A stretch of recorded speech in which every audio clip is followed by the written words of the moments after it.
Hello everyone, today I am here with a new video on the topic numerical of the chapter chemical kinetics. If you are new to my channel, hit the red subscribe button and press the bell icon so that you are the one when I upload anything new. So let's get started.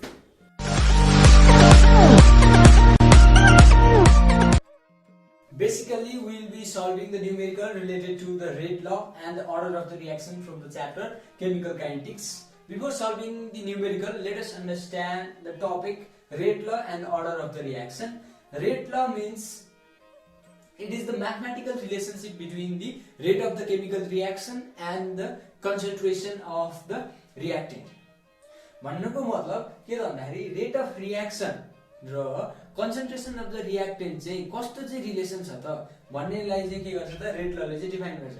त्यसमा चाहिँ के भन्छ त भन्दाखेरि it states that यसले चाहिँ के भन्छ त भन्दाखेरि रेट अफ रियाक्सन चाहिँ is directly proportional to the concentration of the reactant, जहाँनेरि चाहिँ के गर्ने हुन्छ त कन्सन्ट्रेसन अफ द रियाक्टेन्टलाई चाहिँ सर्टेन पावरमा चाहिँ रेज गरेको हुन्छ।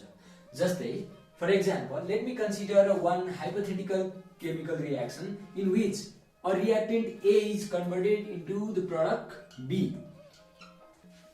A is converted into the product B in the time interval of T. Suppose concentration of this reactant A चाहिँ हामीसँग X छ अरे, सपोज यसको कन्सन्ट्रेसन चाहिँ X छ अरे है। यो चाहिँ के भयो त प्रोडक्ट B मा चाहिँ कन्भर्ट भयो। अर्को ध्यान दिनुपर्ने कुरा के छ त भन्दाखेरि जहिले पनि यो रेट लको न्यूमेरिकल गर्दाखेरि हामीलाई ब्यालेन्स केमिकल इक्वेसन चाहिन्छ, जहाँनेरि चाहिँ कोएफिसिएन्टलाई चाहिँ यसको कन्सन्ट्रेसनमा चाहिँ रेज गरेको हुन्छ। सपोज यसको कोएफिसिएन्ट भनेको A छ र यसको कोएफिसिएन्ट भनेको B छ, ब्यालेन्स केमिकल इक्वेसन यो चाहिँ। भने रेट ल अनुसार चाहिँ के हुन्छ भने rate of this reaction in which AB is converted into the B, then rate can be written as, रेटलाई चाहिँ हामीले के लेख्न सक्छौं त K A को कन्सन्ट्रेसन मा चाहिँ power raise to its coefficient भनिसकेपछि rate is equals to K into A concentration of reactant in and coefficient is raised to its power. So where K is the proportionality constant and A is the concentration and small a is the coefficient of this reactant. So यसलाई चाहिँ भनिन्छ rate ल। अब अर्को भनेको चाहिँ order of the reaction. Order of the reaction भनेको चाहिँ अब सपोज यही इक्वेसनमा हाम्रो order of the reaction भनेको चाहिँ A हुन जान्छ। किन भन्दाखेरि order of the reaction भनेको चाहिँ यो sum of this power raise को यो पावर रेज भएको चाहिँ समलाई चाहिँ के भनिन्छ त order of the reaction भनिन्छ। भनेपछि जेनरली क्लास 12 को लागि चाहिँ order of the reaction बाट न्यूमेरिकल आयो भने first order of the reaction मात्र आउँछ। त्यही भएर we need to remember the formula related to the first order of the reaction. So differentiated equation of first order of reaction चाहिँ के हुन्छ त भन्दाखेरि T is equals to time T is equals to 2.303 upon K log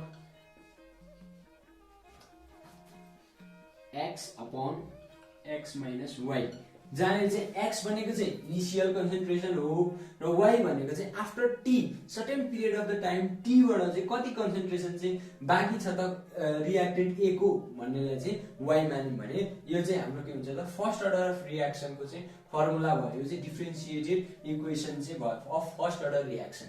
र अर्को कुरा चाहिँ यो रेट कन्स्ट्यान्ट और K को चाहिँ भ्यालु और यसको युनिट चाहिँ यो अर्डर अफ द रियाक्सन अनुसार चाहिँ फरक हुन जान्छ। जस्तै यसको first order of the reaction को लागि चाहिँ पर सेकेन्ड हुन्छ हैन, युनिट चाहिँ पर सेकेन्ड हुन्छ।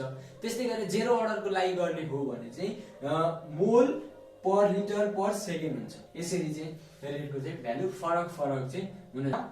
So let us solve the problems related to it. This is the first question. It says that in the first order reaction 40% of the reactant gets converted into the product in 30 minutes. What time would it require to convert 75% into product? यसले चाहिँ के भन्नु त भन्दाखेरि 40% of the reactant चाहिँ product मा change हुन 30 minute लाग्यो भने 75% चाहिँ कन्भर्ट हुनलाई कति टाइम लाग्छ भनेर चाहिँ सोध्यो। त्यसको लागि त अब अघि पनि मैले भनेको थिएँ फर्स्ट अर्डर रियाक्सन मात्र सोध्छ हैन जेनरली क्लास 12 को लागि। भनेपछि त्यसको डिफरेन्शिएटेड इक्वेसन भनेको T is equals to 2.303 upon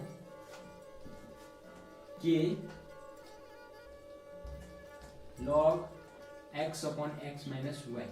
अब यो केसमा हेरौँ है त यो केसबाट हामीले यो के को भ्यालु निकाल्यौं भने त हामीले इजिली 75% पनि निकाल्न सक्छौं। किन भन्दाखेरि यो के त कन्स्ट्यान्ट हुन्छ नि त 30 मिनेट्स के छ कन्स्ट्यान्ट रेटले चाहिँ मुभ भइरहेछ अर कन्भर्ट भइरहेछ रिएक्टेन्ट चाहिँ प्रोडक्टमा भनेपछि पहिला त यो विथ द हेल्प अफ 40% बाट चाहिँ हामीले के को भ्यालु निकालेर अनि त्यसमा चाहिँ 75% को लागि निकाल्यो भने एन्सर इजिली आउँछ हैन।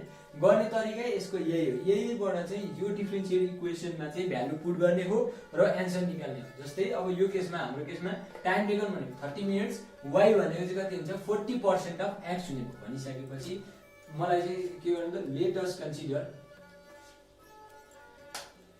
consider x be initial concentration of reactant, then यो भनिसकेपछि यसमा भ्यालु सब्स्टिट्युट गरौँ। we know that t is equals to 2.303 upon k log x upon x minus y। अब भ्यालु सब्स्टिट्युट गर्यो, टाइम टेकन भने कति छ 30 मिनेट्स छ। अब यसमा यदि हामीले सेकेन्डमा चेन्ज गर्यो भने एन्सर सेकेन्डमा निकाल्ने हो भने सेकेन्डमा कन्भर्ट हुँदा रहेछ, तर टाइम मिनेट्समै निकाल्ने भने मिनेट्समै राख्दा नि हुन्छ। अहिलेको लागि चाहिँ मैले टाइम मिनेट्समै निकाल्ने भयो भनेपछि 30 is equals to 2.303 upon k को भ्यालु थाहा छैन, त्यसै गरी log इनिशियल कन्सन्ट्रेसन x छ x माइनस 40% अफ x। यसलाई सल्भ गर्ने भने के को भ्यालु आउँछ त्यसको k भनेको चाहिँ कति आउने भयो त k भनेको भने 2.303 upon 30 log यसलाई सल्भ गर्यो भने 100 minus 40 चाहिँ आउँछ। किनभने x काटिन्छ, यहाँबाट 100 एलसीएम लिने 100x minus 40x common x common लियौं भने x काटिन्छ र यो 100 चाहिँ रेसिप्रोकल भएर माथि जान्छ र 100 minus 60 हुन्छ हैन। यो सल्भ गर्ने भने k को भ्यालु भनेको 0.017 चाहिँ आउँछ। अब k को युनिट लेख्नु पर्छ। अब यो फर्स्ट अर्डर रिएक्सन हो, फर्स्ट अर्डर रिएक्सनको चाहिँ यसको युनिट भनेको पर सेकेन्ड मात्र हुन्छ, per second. So k is equals to 0.017 per second चाहिँ भयो। अब k को भ्यालु थाहा पायौं भनिसकेपछि 75% को लागि पनि निकाल्न सक्छौं। यसमा y को साइडमा 75 राख्ने, टाइम टेकन चाहिँ कति निकाल्नु पर्छ भनिसकेपछि k को भ्यालु थाहा छ, टाइम निकाल्न सकिहालिन्छ भनेपछि नाउ इन आवर केस के गर्न मिल्छ त भन्दाखेरि k को भ्यालु थाहा पायो भनेपछि t is equals to what चाहिएको छ यही निकाल्नु पर्छ भनेपछि 2.303 अपॉन k को भ्यालु हाल्नु यहाँनिर 0.017 log x भनेको x छ x minus 75% of x। यो सल्भ गर्ने भने कति आउँछ त 2.303 अपॉन 0.1017 log 100 minus 25। यो गर्ने भने हाम्रो एन्सर भनेको 81.41 आउँछ भनिसकेपछि time taken t is equals to 81.41 minutes चाहिँ लाग्ने रहेछ भनिसकेपछि टाइम कति लाग्ने भयो त 75% को गर्नलाई चाहिँ 81.41 मिनेट्स चाहिँ चाहिने रहेछ। अब यो चाहिँ के भयो त यसरी चाहिँ हामीले के निकाल्न सकिन्छ फर्स्ट अर्डर रिएक्सन भन्नेबित्तिकै डिफरेन्शिएटेड इक्वेसनको फर्मुला जान्नुपर्छ र फर्मुलामा चाहिँ भ्यालु सब्स्टिट्युट गर्ने भने यसको पनि इजिली चाहिँ न्युमेरिकल गर्न सकिन्छ। Now this is question number 2। Question number 2 ले चाहिँ के भन्छ त भन्दाखेरि for a reaction 2x + y gives x to y यसको लागि चाहिँ इन्फर्मेसन दिएको छ र हामीलाई के सोध्नु छ भन्दाखेरि find the order of the reaction with respect to x, y and the overall reaction. In the same way, find the value of rate constant with its units and what is the initial rate of reaction when initial concentration of x and y are 1 mole and 0.5 mole respectively. भनिसकेपछि त पहिला के सोध्यो त find the order of the reaction with respect to x, y and overall reaction सोधेको छ। अघि पनि मैले भने अब यदि हामीलाई चाहिँ सर्टकटली चाहिँ जान्नु परेछ, अब हामीलाई एन्सर कन्फर्म हुन्छ भने चाहिँ जहिले पनि coefficient of the balance chemical इक्वेसनले पावर रेज गरे हुन्छ हैन। त्यही अब यसमा चाहिँ order of the reaction with respect to x, y and overall reaction गरिदिने भने कोएफिसिएन्टबाट डिटरमाइन गर्न सकिन्छ। तर त्यसो गर्यो भने मार्क्स आउँदैन, प्रोसेस वाइज गर्नुपर्छ। तर यसमा चाहिँ डाइरेक्टली एन्सर हेर्ने हो भने चाहिँ x को रेस्पेक्टमा अर्डर अफ द रियाक्सन चाहिँ 2 हुन्छ, त्यस्तै गरेर order of the reaction y को रेस्पेक्टमा 1 हुन्छ किनभने कोएफिसिएन्ट 2 छ 1 छ, त्यस्तै गरेर ओभरअल रियाक्सन चाहिँ के हुन्छ त 2 + 1 ले चाहिँ 3 हुन्छ। भनेपछि पहिला सुरु त अब यसलाई चाहिँ प्रोसेस वाइज गरौँ है त। अब के गर्नु त, यसलाई म मेटिदिन्छु है त क्वेसनलाई। पहिला सुरु चाहिँ मेट है त, मैले क्वेसनलाई मेटेँ र यहाँ चाहिँ एन्सर गर्छु है त म। यहाँ चाहिँ के भनेछ त भन्दाखेरि find order of the reaction with x y and overall reaction भनेपछि let us consider m and n be the order of the reaction, m and n be the order of the reaction with respect to x and y respectively. Then from equation, now let me write this equation as equation 1, 2 and 3. For example, 0.10 m into 0.10 n is equals to 2 k is equals to 1.3 into 10 to the power minus 4. This is the equation number 1. Let it be equation number 2. In the same way, 0.10 m 0.20 n k times is equals to 1.3 into 10 to the power 4. I have represented it as in the form of the red law. Now in the same way, 3 number 0.20 m into 0.20 n is equals to into k times 1.04 into 10 to the power minus 3. Let this equation be equation number 3. Then अब मैले यसलाई मेटिदिएँ भने अब यो दुईटा solve यहाँ हेर्नु है त। यदि हामीले यो इक्वेसन 1 र 2 लाई 1 बाट 2 लाई डिवाइड गर्ने हो भने n को भ्यालु काटिने भयो किनभने सेम कन्सन्ट्रेसन छ र पावर पनि सेम छ भनेपछि यो काटिन्छ। त्यस्तै गरेर के पनि काटिन्छ र यहाँबाट चाहिँ n को भ्यालु निकालिन्छ भनेपछि नाउ डिवाइडिङ इक्वेसन 1/2 गर्यौं भने हामीले के पाउँछौं त भन्दाखेरि 0.10 upon 0.10 m त्यस्तै गरेर चाहिँ 0.10 n upon 0.20 n k into k equals 1.3 into 10 to the power minus 4 into 1.3 into 10 to the power minus 4. 1.3 into 10 to the power minus 4, 1.3 into 10 to the power minus 4. यो त नहुनु पर्ने हो। सरी, यहाँनिर चाहिँ कति हुन्छ त 2.6 into 10 to the power minus 4 चाहिँ हो। यहाँनिर चाहिँ 2.6 into 10 to the power minus 4 चाहिँ हो है। सरी, मैले कपी गर्न अलिकति मिस्टेक गरेँ भनिसकेपछि यहाँनिर चाहिँ 2.6 यसको एन्सर भनेको 2.6 छ। अब यसलाई डिवाइड गरेका छौं भनेपछि यो टर्म्स क्यान्सल भयो किनभने यसको कन्सन्ट्रेसन सेम छ पावर पनि सेम छ भनेपछि तर यसमा पावर सेम छ तर कन्सन्ट्रेसन सेम छैन भनिसकेपछि 0.10 upon 0.20 यो लेख्न मिल्छ। के पनि काट्यो। त्यसै गरेर यसलाई गर्ने हो भने यो 10 to the power minus 4 10 to the power minus 4 काट्यो 1.3 upon 2.6 आयो भनिसकेपछि यसलाई सल्भ गर्ने हो भने हैन कति आउँछ त भन्दाखेरि 1.3 divided by 2.6 गर्ने हो भने यो भनेको 0.5 आउँछ। त्यस्तै गरेर यो पनि 0.5 नै आउँछ। 0.10 divided by 0.20 गर्ने हो भने पनि 1.5 0.5 को पावर n हुन्छ। अब यसको इन्डिसेस अल्जेब्रिक इन्डिसेस लाउने हो भने n इज इक्वल्स टु कति हुन्छ त 1 हुन्छ भनेपछि n को पावर 1 भयो भनेपछि order of the reaction with respect to y भने कति आयो त किनभने अघि हामीले के कन्सिडर गरेका छौं m and n be the order of the reaction with respect to x and y भनेपछि y को n भनेको 1 भयो भनेपछि अर्डर अफ द रियाक्सन कति भयो त 1 चाहिँ आयो। In the same way if we solve 2 and 3 then we get the value of m। त्यसै गरेर चाहिँ गर्ने हो भने भ्यालु अफ m चाहिँ पाउँदा आउँछ। So now dividing equation 2 by equation number 3 लाई रब गरे n को भ्यालु 1 आयो हैन।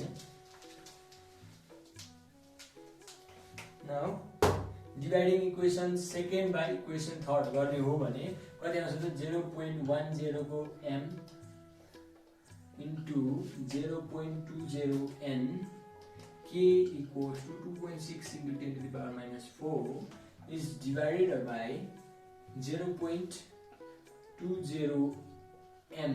into 0.20 n into k times equals to 1.04 into 10 to the power minus 3 into 10 to the power minus 3. Now यो र यो काट क्यान्सल हुन्छ, त्यसले गर्दा यो र यो पनि क्यान्सल भयो. अब 10 to the power minus 4 10 to the power minus 3 भनिसकेपछि यहाँ 10 to the power minus 1 बाँकी रहन्छ. यसलाई क्यान्सल आउट गर्ने हो भने अब बाँकी रह्यो 0.10 upon 0.20 m is equals to 2.6 into 10 to the power minus 1 upon 1.04. यो गर्ने हो भने के आउँछ त 0.5 m is equals to 0.25. So यहाँबाट फेरि इन्डिसेस लागु गर्ने हो भने m को भ्यालु कति आउँछ त 2 आउँछ भनिसकेपछि यसरी चाहिँ फुल प्रोसेस गर्यो भने मात्र चाहिँ मार्क्स आउँछ. यदि हामीले डाइरेक्टली कोएफिसिएन्ट हेरेर गर्यो भने चाहिँ एन्सर मार्क्स आउँदैन. तर हामीलाई इजी चेक गर्नको लागि चाहिँ हाम्रो एन्सर मिल्यो कि मिलेन भनेर चेक गर्नको लागि चाहिँ ब्यालेन्स केमिकल इक्वेसनको त्यसको कोएफिसिएन्टहरुको लागि चाहिँ सम गर्ने हो भने ओभरअल रिएक्सन चाहिँ आउँछ भनिसकेपछि with the respect of x चाहिँ order of the reaction 2 भयो हैन. त्यस्तै गरेर चाहिँ order of y मा गर्ने हो भने चाहिँ 1 भयो भनेपछि ओभरअल रिएक्सन भनेको त m + n जोड्नु हो हैन. रिएक्टेन्टको कन्सन्ट्रेसनमा भएको पावर रेसको सम हो भनिसकेपछि overall reaction is equals to m + n कति हुन्छ त 2 + 1 यो गर्ने हो भने 3 आयो भनिसकेपछि अर्डर अफ द रिएक्सन चाहिँ कति हुने भयो त whole order of the reaction चाहिँ थर्ड हुने भयो. अब कुनै पनि एउटा इक्वेसनमा अब हामीलाई यसको पावर m पनि थाहा छ n पनि थाहा छ यही के थाहा छैन. त्यही चाहिँ सेकेन्ड क्वेशनमा सोधेको थियो find the rate constant with its unit भनेर सोधेको थियो. भनेपछि यदि हामीले m n n को भ्यालु चाहिँ कुनै पनि यो तीनटा इक्वेसन मध्येमा एउटामा भ्यालु सब्स्टिट्युट गर्यौं भने इजिली चाहिँ हाम्रो के गर्नुहुन्छ त एन्सर आउँछ भनिसकेपछि दुईटा now putting the value of m n n in equation number 1 2 या 3 जुनै मध्येमा अहिले सपोज लागि मैले 1 मा राखे भनेपछि putting value substituting value of m n n in equation 1 then we get कति पाउँछौ त भन्दाखेरि 0.10 into 2 power यसको into 1.01 को power 1 into k equals to 1.3 into 10 to the power minus 4. अब यो भनेको कति हुन्छ त भन्दाखेरि 1.01 को cube k equals 1.3 into 10 to the power minus 4 k equals 1.3 into 10 to the power minus 4 upon 0.10 upon 3.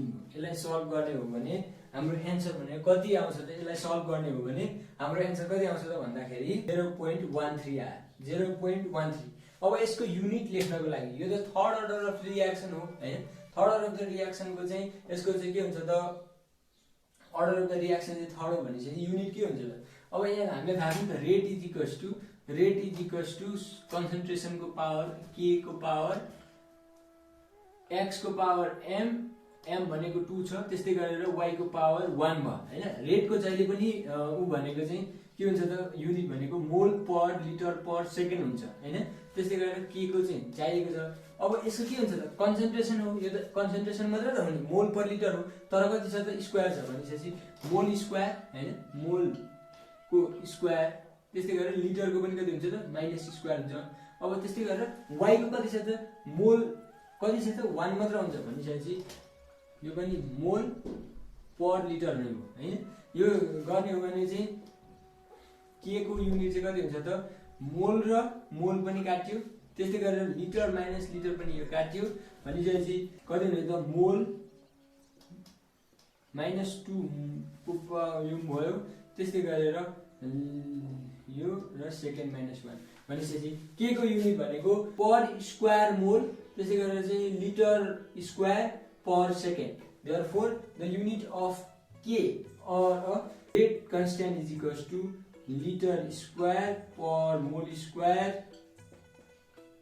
per second चाहिँ यसको युनिट भयो. अब त्यस्तै गरेर अर्को चाहिँ के सोधेको थियो त भन्दाखेरि if concentration of the initial concentration of x and y चाहिँ हाम्रो 1 मोल र 0.5 मोल हो भने rate calculate the rate of the reaction भनेर चाहिँ सोधेको थियो हैन।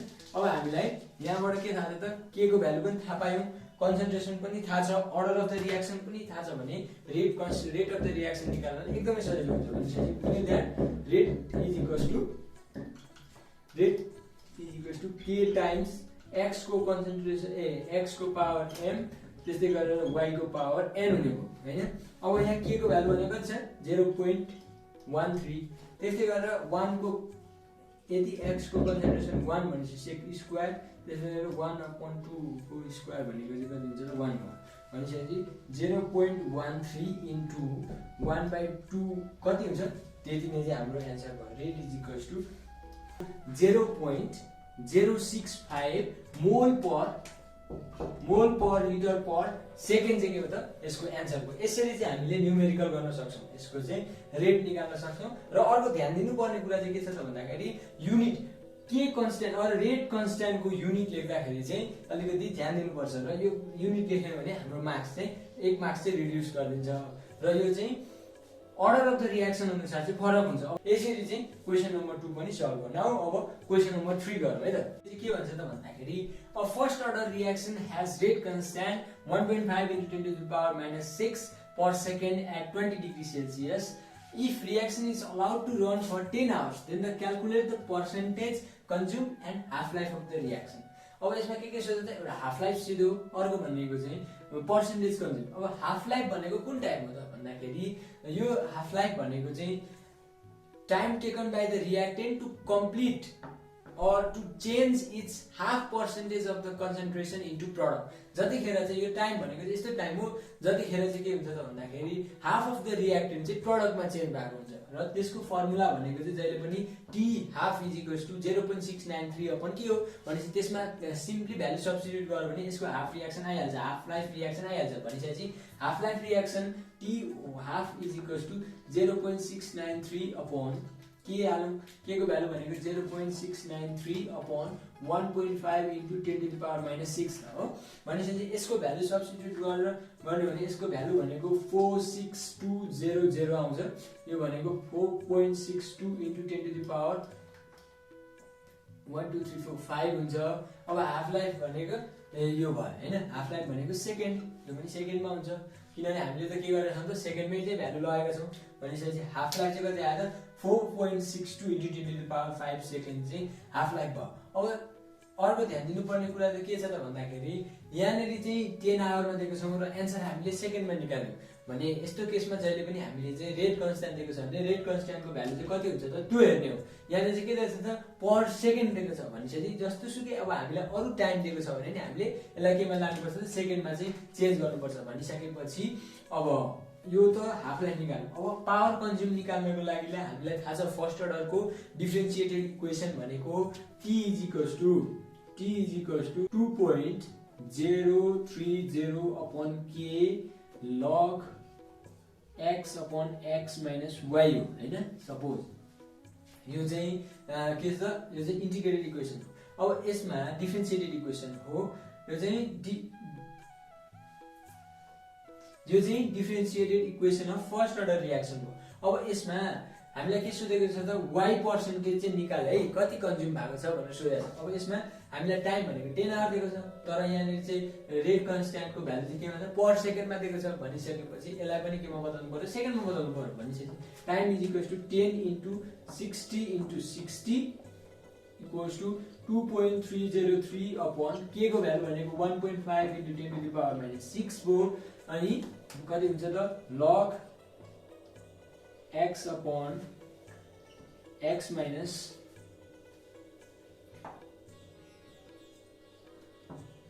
y into x हो। सपोज मैले चाहिँ y चाहिँ के माने त y पर्सेन्टेज चाहिँ मानिदिए भने यो चाहिँ इक्वेसन भयो हैन। अब यसलाई सल्भ गर्ने हो भने हाम्रो कति आउँछ त log x अपन x को भ्यालु भनेको यसलाई सल्भ गर्ने हो भने यसको भ्यालु भनेको 0.0244 is equals to log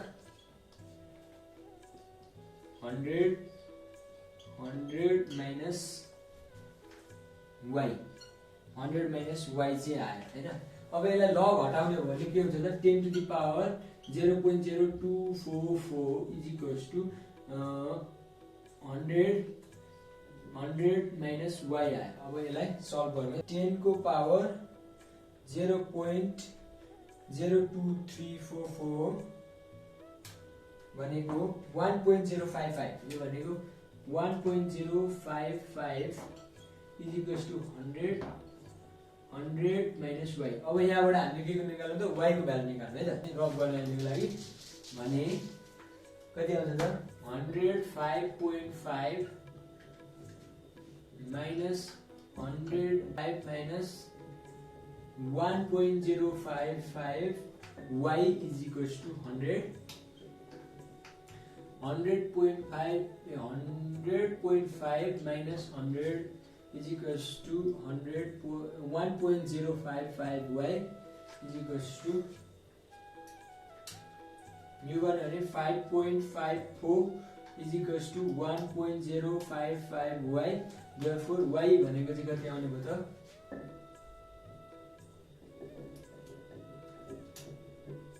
यो भनेको चाहिँ 5.25% भयो। किनभने y लाई हामीले के सपोज गरेर y पर्सेन्टेज मानेछ भनेपछि y पर्सेन्टेज चाहिँ कति भयो त 5.25% अफ y चाहिँ कति कन्ज्युम हुने रहेछ त 10 आवर रन गर्ने हो भने कति कन्ज्युम हुने रहेछ 5.25% चाहिँ अझै पनि बल्ल कन्ज्युम भएको छ भनिसकेपछि रिमेनिङ पर्सेन्ट भनेको चाहिँ 94.75% चाहिँ अझै पनि रिमेनिङ चाहिँ छ भनेपछि रेट अफ रिएक्सन चाहिँ कति स्लो रहेछ भन्ने कुरो चाहिँ यसै थाहा भयो। यसरी चाहिँ न्यूमेरिकलहरु गर्न सक्छौं। Thanks for watching my video till in.